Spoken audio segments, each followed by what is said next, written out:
Harka fuunee daawwattoota Kiristiyaan Miidiyaa nagaan keenya kabajaa bakka jirtanitti hunduma keessaniif haa baay'atu.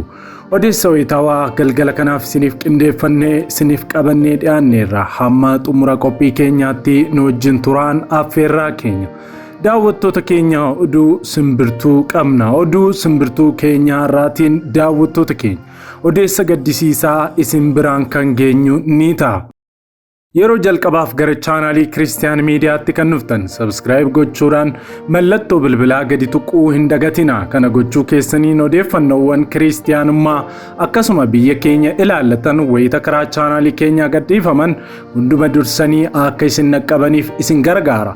Yaada qabdan komentii irratti nu qoodaa isiniin jecha maatii keenya yoo taatan ammoo like share gochuudhaan guddina chaanaalii keenyaa keessatti gahee keessan ba'aa isiniin jenna. Daawwattoota keenya odeessa keenya galgala kanaatiin faarfataan baay'ee beekamaa faarfannaa isaatiin bara dheeraadhaaf eebbifamnee akkasuma amantoonni hedduun faarfannaa isaatiin gara gooftaatti dhufan guyyoota muraasa booddee kiliippii sirbaa hojjechuudhaan maxxansuuf akka jiru dhagayameetu jira. Faarfataan kun faarfataa ayyaana isaatiin gara waaqeffannaa hafuuraatti lubbuu keenya geessaa turedha. Maal ta'etu faarfataan kun kiliippii sirbaa hojjeta kan jedhu Kiristiyaan TV irraa waan odeeffannee qabannee dhiyaanneerraa Kiristiyaan Miidiyaadhaan kan isin bira ga'u ni ta'a. Odeessa keenya lammaffaatti immoo yommuu darbinu daawwattoota keenya nama jaallatamaa nama Waaqayyoo konkolaataa qabu fuudhee waldaa macaafa qulqulluu Oromootiif kenne tokko isinii qoonna. Namni kun nama jaallatamaa oolmaa Waaqayyoo ofirraa qabudha. Namni kun Waaqayyoo bara dheeraa isa gargaaree tattaaffii yeroo dheeraa booddee nama iddoo olaanaarra kaa'edha. Namni kun waan qabu keessaatii konkolaataa qabu fuudhee waldaa macaafa qulqulluu Oromootiif kenneetu jira. Kan kana godheefis sababa maaliitiif akka ta'e dubbateetu jira. Sababa ajaa'ibsiisaa inni kaa'ee kan isin biraan geenyu ni ta'a. Odeessa keenya sadaffaatiin immoo daawwattoota keenya Naayijeeriyaa keessatti ukkaamsi tajaajiltootaa baay'ee baay'ataa dhufeera. Ittuma fufee guyyaadhaan ukkaamsi tajaajiltootaa raawwatamaa jira. Qeessonni lama guyyoota muraasaan dura qeessonni waldaa kaatolikii jechuudha biyya Naayijeeriyaa keessatti tajaajilaa turan qabamanii ukkaanfamaniitu jiru. Hidhattoonni qeessota kana ukkaamsanii gara buuteen isaanii dhabameetu jira.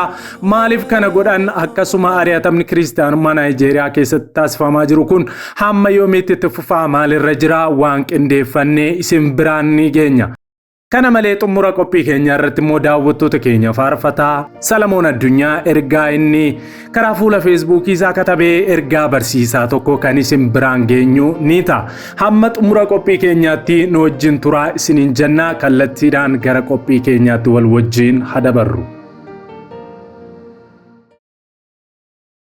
Nufaa deebi'uu tokkummaan nufaa deebi'uu nufaa deebi'uu jaalallee nufaa deebi'uu nufaa deebi'uu tokkummaan nufaa deebi'uu nufaa deebi'uu jaalallee nufaa deebi'uu. Viidiyoo kana like gochuudhaan jalqaba. Oduu baay'ee nama gaddisiisuun jalqabna. Baay'ee nama gaddisiisa. Faarfataa Saamu'eel Abbabee maaltu mudate? Baay'ee wanti nama gaddisiisu tibbana dhagahameetu jira. Faarfataa Saamu'eel Abbabee gaafa yaannu nama waaqeffannaa hafuuraatiin lubbuu namaa fuudhee gara teessoo Waaqayyootti ol butu akka ta'e ni hubanna. Faarfannaa isaatiin amantootaan alatti namoonni gooftaa hin qabnellee amma ittiin gooftaatti amananii jireenyi isaaniis Kiristoos irratti bu'uureffamuu gaheetu jira.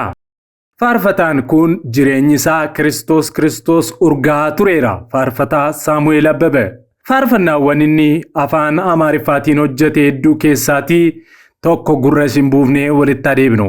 በከበረው ደሙ አነሳኝ በቅዱስ መንፈሱ ቀድሶ ጌታ ውርደቴን ተዋርዶ መከራዬን ተቀብሎ እስከ ሞቱ ድረስ ፈጸመው ራሱን በመስቀል ላይ ገድሎ። Dhugaa dubbachuuf yeroon keessa jirru kun yeroo badaadha. Yeroo itti beektonnii fi geggeessitoonni hedduun tajaajiltoota gorsuu dhiisuu isaaniitiin tajaajiltoonni hedduun gooftaa dhiisanii mana gooftaa dhiisanii isa isaaniif fannifame Yesuus Kiristoos dhiisanii yookaan dagatanii mana Waaqayyoo keessatti gatii gurguddaa bara dheeraadhaaf erga baasanii abdii kutachuurraa kan ka'e oolmaa Waaqayyoo irraanfatanii gara yaada isaaniitti adeeman irra jirra. Gabaasa Kiristaan TV'n karaa YouTube isaaniitiin guyyaa har'aa baasaniin faarfataa Saamu'eel Abbabee bara hedduu Kiristoos lallabaa akka ture ibsuudhaan haa ta'u malee guyyoota muraasaa booda kiliippii sirbaa gadhiisuuf hojjetee fixee akka jiru gabaasaniitu jiru. ከዛሬ ጀምሮ ሳልሆን እንደ ድሮ አንተን ብቻ ያየው መኖርን እሻለሁ።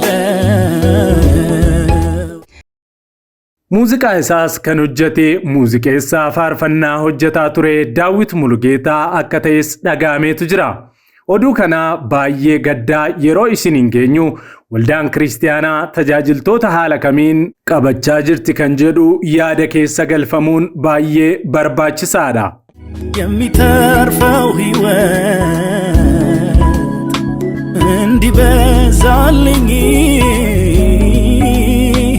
የቃልን እውነት ለልቤ አብራልኝ። Hammamiyyuu namni tokko waan godheef gatii isaa Waaqayyo irraa haa fudhatuyyuu malee namoonni ciccimoon tokko gaafa akka malee miidhamanii fi fala dhabanii barbaachas dhabanii gooftaarraa garagalan eegumsa barbaachisaa taasisuu dhabuu isheetiin waldaan kiristaanaa itti gaafatamummaa guddaa qabdi. Waaqayyo faarfataa Saamu'eel Abbabee gara mana isaatti adeebisuu jenna. Odeessa keenya lammaffaatti yommuu darbinu daawwattoota keenya tokkittiin mararsiifadhu wangeelaaf jedha namni Waaqayyoo tokko.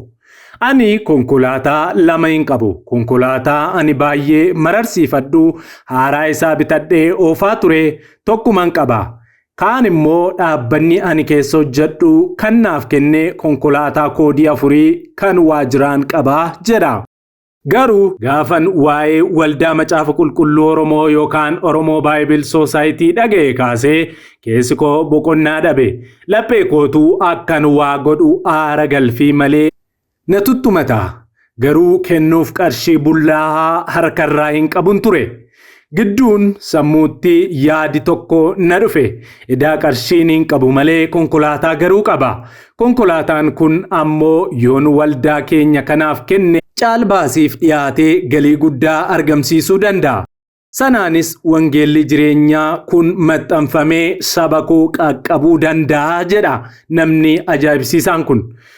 Battaluman haadha warraa koo waliin mari'adhe isheenis itti waliif galte. Gammachuu guddaan garaan koo Waaqayyoon eebbisaan konkolaataa tokkittii qabu kanaa hojii babal'isuu mootummaa Waaqayyootiif gumaache. Uffee amma keessi koo boqoteera. Nagaa fi gammachuu guddaan keessa kootti dhangala'eera. Waaqayyoo bara baraan teessoo isaa irratti ulfinaan hajajamuu jechuudhaanis galateeffateera. Kanan kana godheefis waldaan jaallatamuu yookaan namootaan jajamuuf miti. Isaaf taanaan waldaan koo ammayyuu baay'ee na jaallatti. Haqaaf waanan jiraadhuuf sabni koos akkanaan boonuu bareecheen beeka. Garuu gochi kun anaaf kanaan ittiin bor jireenya bara baraa keessatti gonfoo ittiin argadhudha. Ani bara baraan kan Kiristoosi. Ani yoomuu kan Yesuusi. Yesuus koo immoo Oromoo godhee na uume. Kanaaf jaalalli Kiristoosii fi Oromummaan koo wantan jiraadhuuf qofaa osoo hin taane wantan du'uufilleedha. Ani Oonesmoos har'aati. Atiyoo isinoo. Wangeela fayyinaa kana karaa dandeenyu maraan labsine obboloota keenya biraan misraachoo fayyinaa kana ga'uuf haa tattaafannu jechuudhaan namni Waaqayyoo hojjetaa daandii xiyyaaraa Itoophiyaa Taliilaa Guutamaa maxxanseetu jira. Taliilaatiin gooftaan guddisee si haa eebbisuu isaan jecha isinillee dhaabbataa waldaa macaafa qulqulluu Oromoo bukkee dhaabbadhaa isiniin jenna. Odeessa keenya sadaffaatti yommuu darbinu daawwattoota keenya biyya Naayijeriyaatti qeessonni 2 ukkaanfaman. Kibba Naayijeriyaa iddoo Eedoo jedhamtutti qeessonni waldaa kaatolikii Naayijeriyaa 2 maqaan isaanii Abbaa Uudoo Piiterii fi Abbaa Fiilmoon Oboo jedhaman hidhattootaan karaarraa qabamanii fudhatamuudhaan ukkaanfamuun isaanii dhagahameetu jira. Yeroo dhiyoos Naayijeriyaa keessatti ukkaamsaan tajaajiltoota irra ga'uu baay'ee ulfaataa ta'eera. Mootummaanis to'achuu dadhabeera jedhamaa jira. Ukkaamsaan kun kan dhagahame naannoo Aawuchii jedhamtutti hidhattoonni qeesii biraa Abbaa Kiristoofer kan jedhamu erga ajjeesanii torban tokko boodas akka ta'e beekameetu jira. Gama biraatiin ammoo kaaba lixaa Zaamifiraatti aangaa'onni mootummaa hidhattootaa fi riphee loltoota ofirraa ittisuuf jechuudhaan namoota 9,000 qacaruun isaanii dhagahameetu jira. Bara dabarsine kana walakkaatti ture bulchaan naannichaa hidhattoota ofirraa ittisuuf hundumti keessaniyyuu meeshaa mataa keessanitti bitadhaa ittiin of eegaa jedhanii ajaja kan dabarsan. Maarree amma Naayijeriyaa keessatti tajaajiltoota waldaa kiristaanaa ukkaamsuu fi maallaqa fudhachuun kana biras darbee ajjeesuun amalataa dhufeera. Waaqayyo isaaniif dhaabattu jechaa Waaqayyoon haa kadhannuuf isiniin jenna. Gara qophii keenya xumuraatti yommuu darbinu daawwattoota keenya faarfataa Solomoon Addunyaa akkas jechuudhaan ergaa ajaa'ibaa kana isinii qoodeetu jira. Mee akkas godhii jedha faarfataa Sol. Murteessuu keen duraa qoradhu, hojjechuu keetiin duraa karoorsi, qeequu keen duraa adda baasi, nyaachuu keen duraa hojjedhu, deemuu keen duraa abdii horadhu, yeroo teessuu iddoo filadhu, yeroo murteessituu gara kuteessa ta'e, dubbachuu keetiin dura yaadi, mallatteessuu keetiin dura dubbisi, barsiisuu keetiin dura baradhu, kutuu keetiin dura safari, hirrisuu keetiin dura iddoo buusi, liqimsuu keetiin dura alanfadhu. Bor qoricha akka nyaataatti akka hin nyaanne har'a nyaata gahaa nyaadhu, ispoortiis hojjedhu, hubachuu keetiin dura dhaggeeffadhu, ibsa laachuu keetiin dura jalqabaa siif haa ifu. Sammuun kee beekumsaan akka gabbatuuf kitaabota dubbifadhu, Waaqayyoon ilaali. Namarraa ija kee kaafadhu. Hamachuu keetiin dura of ilaali. Waa hojjechuu keetiin dura kadhadhu, nagaan ooltee buluu keetiif galateeffadhu. Namni akkasiif godhu isa barbaaddu namaafis godhi. Abbootaa fi hangafoota kee kabajiitii kabajaa argadhu. Amanuu keetiin dura mirkaneeffadhu. Daawwitii jireenya keessa ta'e macaafa qulqulluu dubbifadhu. Mootummaa Waaqayyootti galuuf Kiristoosiin akka fayyisaa lubbuu kee godhadhu fudhadhu jechuudhaan faarfataa Solomoon Addunyaa maxxanseetu jira. Egaan daawwattoota Kiristiyaan Miidiyaa odeessi wayitaawanii galgala kanaaf isiniif qindeeffannee kanumaan gaammaatti daawwattanidha. Waan daawwattaniif eebbifamaa jechaa odeessi kiristaanummaa fi qophiileen keenya haarawaan wayita gadhiifaman hunduma dursanii akka isin dhaqqabaniif chaanaalii keenya chaanaalii Kiristiyaan Miidiyaa sabskiraayib kan hin godhatin haaraa kan taatan sabskiraayib godhachuudhaan maatii keenyatti dabalama. Namoonni maatii keenya taatan immoo like share gochuudhaan yaada keessan immoo komentii irratti utuu nu hin katabin hin darbina isiniin jechaa nu bukkee dhaabbadhaa isiniin jenna. Odeessa kiristaanummaa haaraa birootiin sa'aatota muraasaa booddee hamma deebinee ol arginutti turtii gaarii isiniif haa ta'u nagaan tura.